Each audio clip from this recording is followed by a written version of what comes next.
Hey guys, welcome to another video. Today I have got how to structure your own workout program / workout split. So this video is going to go in depth on how you can create your own workout program, because I've realized over the past few weeks that everyone kind of relies on other people for their workout split. They look at influencers, they look at people like bodybuilders who have these different types of splits, and they kind of follow them, not realizing that the split you should be following is one that suits your goals and kind of suits you and your lifestyle and what you should be doing.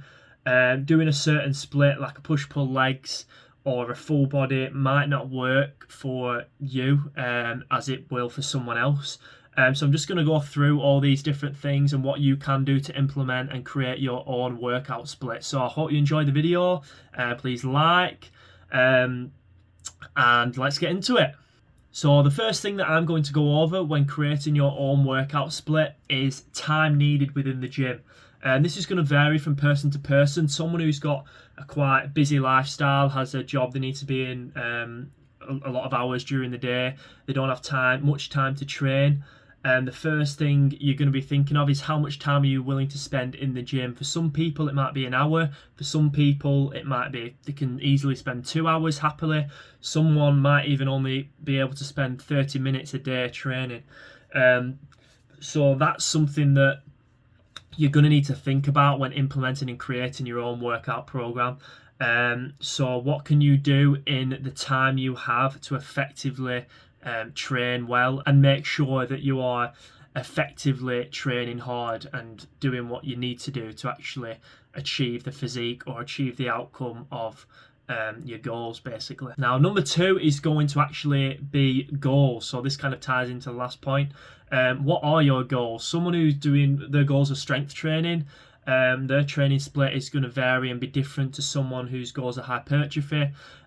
Someone else's goals might be strength training, but it might be calisthenics. They might not be wanting to do weights.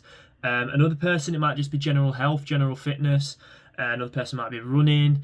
And then the people who are interested in cardio, one might be cycling, one might be a sprinter. So there's loads of different outcomes you need to think about when implementing into your workout program.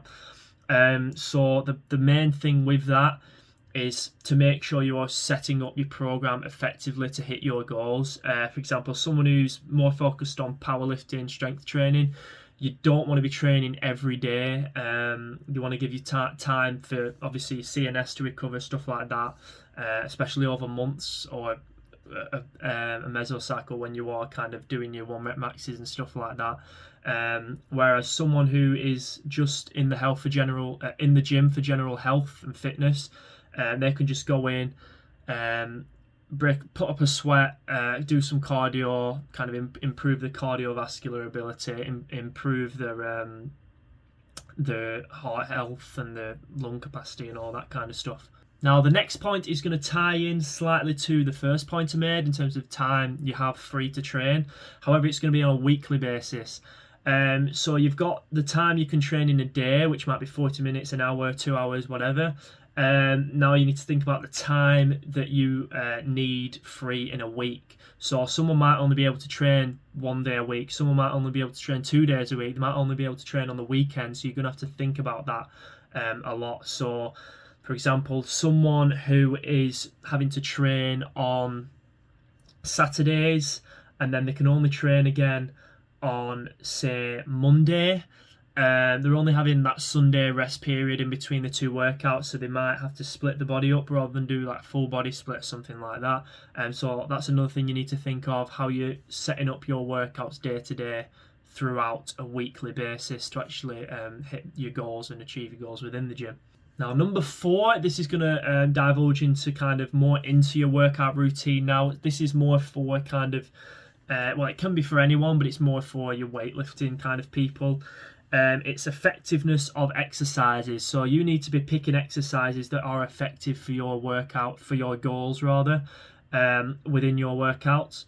So someone who can't be in the gym a lot and they want to get the best bang for the buck or whatever the saying is, they should probably be doing compound lifts, things that are going to target multiple muscle groups in the body. Someone might not have time to go and train their back and do 2 lat exercises, 2 upper back exercises, then do biceps at the end as well. Someone might not have time to do that. So what you can do is do your compound lifts for your legs, just do your squats, and then perform more of a bit of a hip hinge as well for the hamstrings, glutes and stuff like that. And then you can do your back. You could do isometric training with obviously your deadlifts, which is going to train legs as well. And then you can do, say, a whole body, upper body split or something like that. So making sure that you are picking exercises that are effective for your goals and training is another very important part. And the final part I'm going to make, exercises you like. So you want to be putting exercises you like into your program, because not only one is it going to be making it more enjoyable, 2, it's going to make it more likely that you stick to the program. Because if you're doing exercises that somebody else likes and they've put into the program and they've said you should be doing, you're probably less likely to actually stick to that program and not want to do it. So doing exercises that you enjoy is a great thing you should be doing when creating your own program. Now, that does mean it's going to be trial and error. You are going to have to go through different exercises, see what you like, see what you don't like, which might take time. However, it'll be worth it in the long run. And you might even find that sometimes you'll do an exercise, not like it, go back to it later on in the future and end up liking it after you hated it when you did it previously. So just have a play around with exercises, see what you like, what you don't like, stuff like that. So just to finish off now, I'm actually going to go through some workout splits that are recommended and some people might know of. When training, these are going to be mostly your workouts for your weights and stuff like that, hypertrophy, strength training, muscle gain, stuff like that. So an obvious one, first one, probably the most common, is going to be your pull-push legs or push-pull legs. You should do pull-push legs when you're doing this split. That way, when you do your pull, if you're doing your deadlifts and stuff, you have a rest day when you're doing your push in between your legs. A lot of people do push-pull, and if you're doing pull and legs together, it might, recovery might not be as good. But so push-pull legs is the first one, and this is very good. It allows you to train your whole body twice a week effectively. Also implement rest days as well. However, there's drawbacks to it. For example, me personally, I don't like it based on the fact that you have to do your arms on these set days. For push days, you're probably going to do triceps with your chest and your shoulders. For pull days, same, biceps with your back and stuff like that. I like having arm days on their own, so I personally don't choose this split. However, it can work for some people. Another one is going to be your upper-lower split. So this is pretty self-explanatory. Upper-lower, you do one session upper body, one session lower body. Now, this can work for someone who maybe can only train 4 days a week or twice a week, depending on your goals, stuff like that. Obviously, the upper body session is going to be quite a bit more taxing than the lower body, because lower body session is quite taxing anyway because you're doing your legs. However, upper body, you're going to have to fit in your arms, your shoulders, your chest, your back, all in one session, which can be quite draining. But it's still a good split if needs be. If you've got no other choice, you can still pick that, and it's pretty easy to follow as well. Another one is going to be your full body split. So basically, your upper lower, but you've got your legs with your upper body. It's just a full body split. You can do this once or twice a week, picking whichever exercise you prefer. It can be effective, however, it can be quite draining and fatiguing, obviously training your whole body. So it'd probably be best, and with that as well, because you are training your whole body, it's not going to be a workout best for the people who want to spend 30 minutes, 40 minutes in the gym. It is possible, but it's more for those who are spending 2 hours or so in the gym once or twice a week. Just simply because of the amount of volume you're going to have to fit in with all your muscle groups. With that, you're probably only going to be able to do one exercise per muscle group to not be there for hours. But it's still a good split if you're willing to put the effort in, train hard throughout your whole body and do all those exercises. So the next one is going to be the bro split. Now this one basically means you're just training your muscle groups throughout. So you've got chest day, shoulder day, leg day, back day, arm day, stuff like that. Pretty good split. However, if you are splitting it in that order, obviously you're going to have 1 day for each muscle group. You're not going to be able to train everything twice a week, which is going to benefit muscle growth a lot more training everything twice a week rather than once. Obviously providing you are getting the adequate rest in between your training sessions. So it is good. I'd say it can be also more fun. You're kind of isolating specific muscle groups, training those areas that you want to train. And it can be more fun as well, which is another thing you want to implement into your workout. You do want it to be fun as well as not too fun to where you're enjoying yourself more than making the gains, but you do still want to enjoy your workout, otherwise you're never gonna do it, are you? And another one now, so I'm just gonna say a custom program. If you want to make your own, that's perfectly fine. The way you might make a custom program, you might have someone who wants to do, instead of upper lower, you could do front and back. So one day you do your chest, biceps, quads. Another day you do your back, triceps, hamstrings, stuff like that. Another way you could customize your own workout program might be legs and arms, then do chest and abs and back, and then shoulders or something. So just change it up, customize it, see what works for you. Again, it is your workout split. You can't let anyone tell you what is the best workout split, because it's got to work for you, around your goals, around your lifestyle, and what works for you. So just to finish off now, I'll show my workout program, what split I'm currently running. It's my own that I've made. So here it is on the screen now. It is a 4-week split that I use throughout the month. Basically, the first week is when I'm going to do 5 days within the week, Monday to Friday. And then I start with chest and shoulders.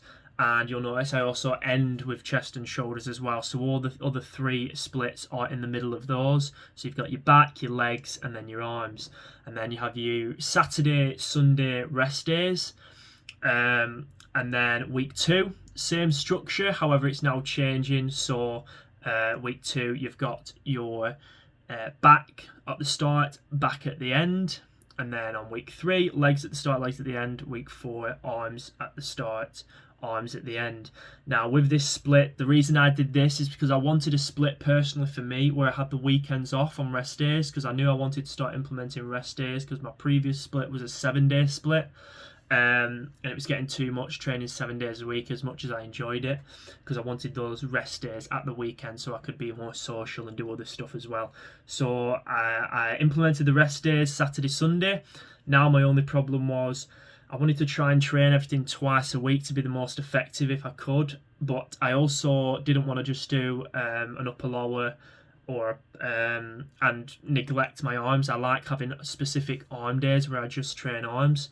So I came up with this split to where each week you train one muscle group twice. I've still got arm days, still training everything evenly throughout the month, and it's still fun. And the main thing with this is, because I am training most weeks everything once a week, apart from the odd muscle group I'll train twice a week, depending on the week I'm doing. It is a lot more high intensity, so I'll only have one warm-up set per exercise, where I'm going to failure 30 to 40 reps, getting a good warm-up, making sure I'm fully warmed up during the exercise, getting my form on point before I do my main movement. So with this split, it's kind of like a Mike Mentzer Dorian-Yates high intensity split. I'll go to failure on everything, then I'll do myo reps, myo reps and rest pause, and I'll just basically hammer the exercises as much as I can. So yeah, that is my split, just for anyone who's interested. So that is the video over, guys. I hope it helped in helping you decide what to do to create your own split. If you've any questions in the comments or anything that I've not answered, please feel free to comment and I'll answer them. I'm happy with that. Please like the video, subscribe, all that good stuff, and thank you for watching.